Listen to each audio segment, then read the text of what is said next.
Hi, I'm Chad Huser. I'm presenting with group number two with my administrator interview. My interview is with Kim Bonetto. She is a middle school building principal. Just a quick background on Kim Bonetto. She's 18 years in administration, 14 years as a building principal at Eastern Heights Middle School, and she started her administration career 4 years initially in Cleveland schools.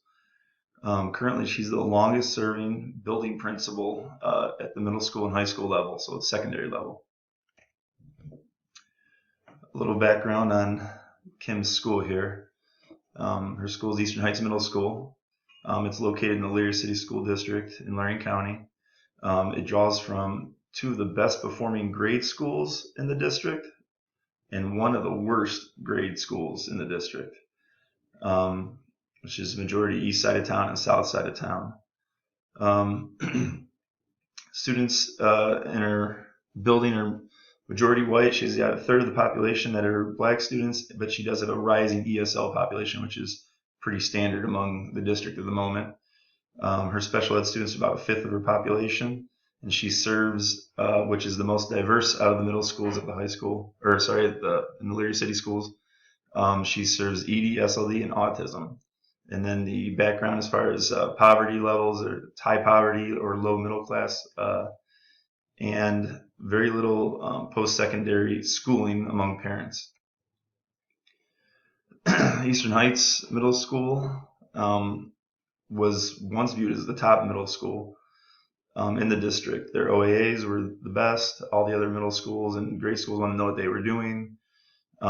Their staff retention is amazing. There's very little moving around. People are there pretty much the whole time. As long as I've been a teacher, the same faces are there. But then the reason I ended up interviewing Kim here is they got declared an alert school initially, but which is now called a watch school, which in my eyes has really devastated that school because they're used to success and excellence, and now all of a sudden they're getting this label, and it's kind of interesting to see how a label kind of pulls school to a level that they're not used to, and that watch status is basically due to the F grade with their special ed subgroup. I'll give you a quick look at the school report card. It pops up here quick.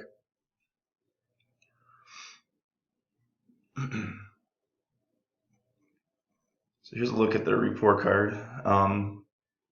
Again, this is not what under the old um, report cards, building report cards. This is not what it used to look like. Again, when we were in OAA territory.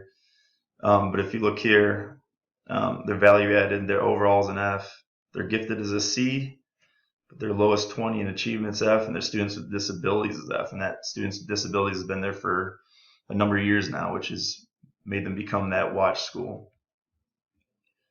So again, that's why I chose to talk to Kim here and kind of see what her um, see what her day in and day out with special ed involved, and kind of give me a good insight into the job here. So again, going back to this watch status, her students with disability failed, subgroup failed to show satisfactory achievement for at least 3 years. She's under this, which makes this difficult to do, and it kind of scares you if you're in another building and you really don't want this happening to you. Is everyone's required to, they have to implement a plan for that building and how they're going to close this gap with that subgroup. And with that comes a lot of data.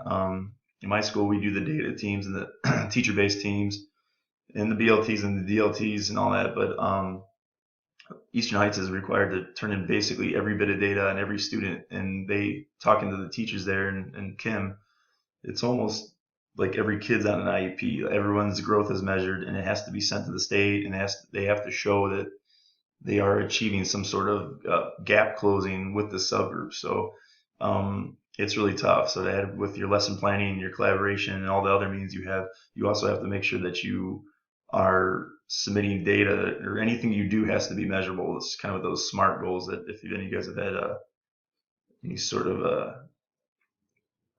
things with that within your own districts. Um, Okay, so talking with Kim here, basically special ed issues, events, meetings, whatever, anything special ed. Kind of started off with, you know, how much does she handle it, and she said it's pretty much on a daily basis. Of course, right away we got into discipline, and it was kind of the measuring point of what this topic was about with her. Um, from a building principal level, she's always um, trying to put up that 10-day rule, whether it's worth putting a kid out for the 10 days or more, or when to use them all up. She says it's really a balancing act, and makes that difficult though, because she says a lot of these acting outs and behavior issues she has with these students are usually because the students are trying not to show their disability to their peers. So she said you wouldn't believe the amount of weird things she's seen just for a kid to not show that they're the slower kid in class, or they need to have pull out time with a with a special ed teacher. That she said a lot of things are manifested that way, um, just by them trying not to look less than their own peers, which is kind of sad, and it makes you think twice on how you handle discipline with these type of kids if they're just trying to fit in. Um, Parents with their special ed students, she noticed that in middle school, and she probably thought secondary up, parents tend to hover less. It's tougher to get the parents in than what maybe in an elementary setting would be. Um, Basically, parents that are working just not as involved as they should, and that's tough for her to do.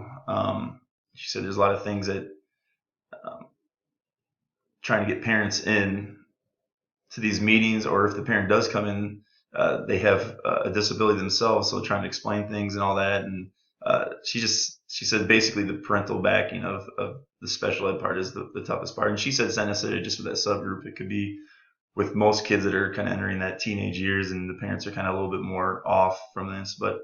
Um,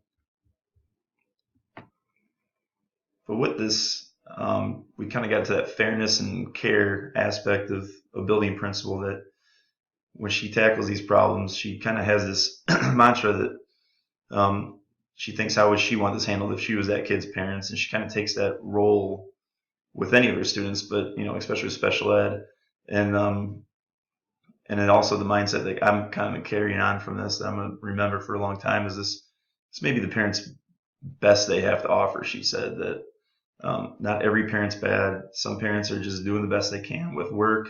Again, if you have a parent with a disability, that's the best they can do. It's not like that. Not all parents are bad, she said, which again is a good point to take on. And speaking with her, she was currently going through an issue with a special ed student who was challenging their right to go on the 8th grade Cedar Point trip. Now, some background of the student you could read there, but the student has thrown chairs at faculty members, um, physical with staff and students, doesn't want anyone too close, doesn't want any touching of any sorts. Walking through the hallways are a difficult time too, so they have the student leave early or late, and sometimes walk to class just so they don't have that interaction with peers, because the kid will basically flip out. But the kid decided to turn in his Cedar Point money one day and demanded that he goes. And Kim was kind of at this, again, the kid wants to be included with his peers to go on the Cedar Point trip, yet from a administrator's standpoint, the student cannot handle this, and she knew the kid couldn't handle this, so she actually tried to set up an alternative, which she said she has to do. She has to set up some sort of alternative thing for this kid to do. So kid like video games, she's going to set up a big screen TV projector, let the kid bring in his video games, and let the kid have like a 6-hour video game extravaganza with himself, basically. But the kid said absolutely not. He wants to go on this, and she said this kid's kind of what makes this kid kind of extra special, she said, is this kid's really smart and bright, and he knows his rights. And his mom is, again, she's special ed, and she said there's probably a good chance he's way smarter than she is. So he's the one that actually knows the laws, knows what's to push, and the buttons to push, I guess. And so again, Kim was like, do we fight this or do we just go ahead and let them do it? And is there ways we can go around it? So she actually sought out special ed administration that's in the central office, and they just kind of came up with a plan to let the student go to Cedar Point. So I guess to finish up the long story here, they end up getting a transit van with again, you have to have a certain licensed driver to drive this transit van because it has a student in it. They had to get 3 support members between teachers and paras, and they basically drove this kid out, let him hit up the Cedar Point, any of the roller coasters the kid wants to ride. Again, they said it was hot.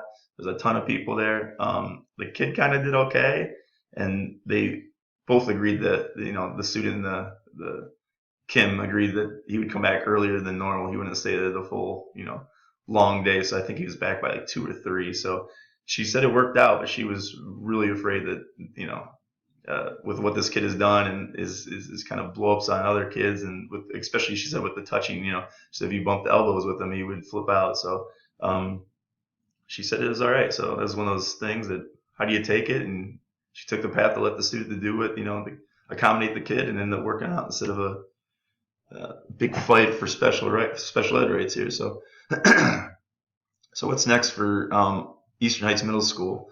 Again, Kim is a watch school, or I guess the building principal of a watch school. So they need to have a plan. So next year they are implementing, with the help of our state facilitators that come in, the co-plan and co-serve.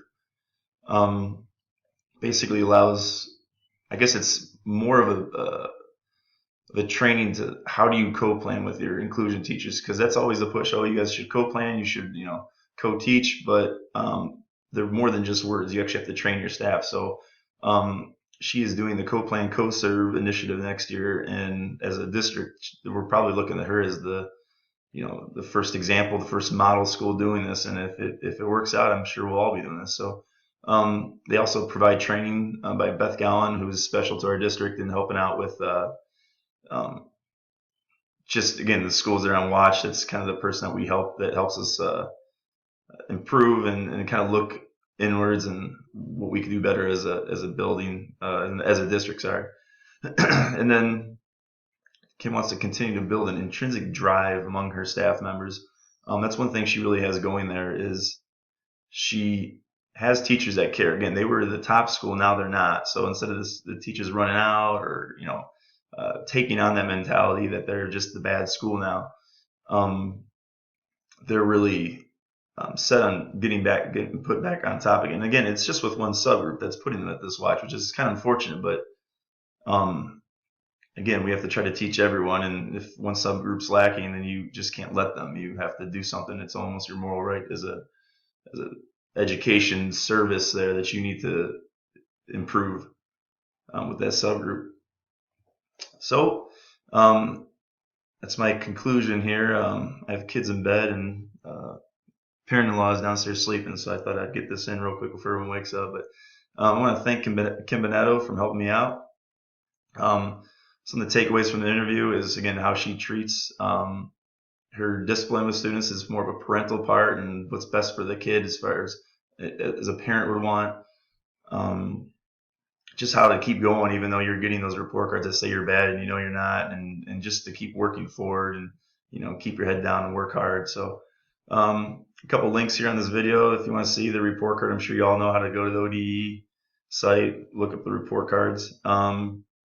If you want more information on what a watch school requires, it's probably easier just to Google ODE watch school info, but it kind of gives you requirements, gives you the frequently asked questions. So if you want any more on that, you can check that out. Thank you.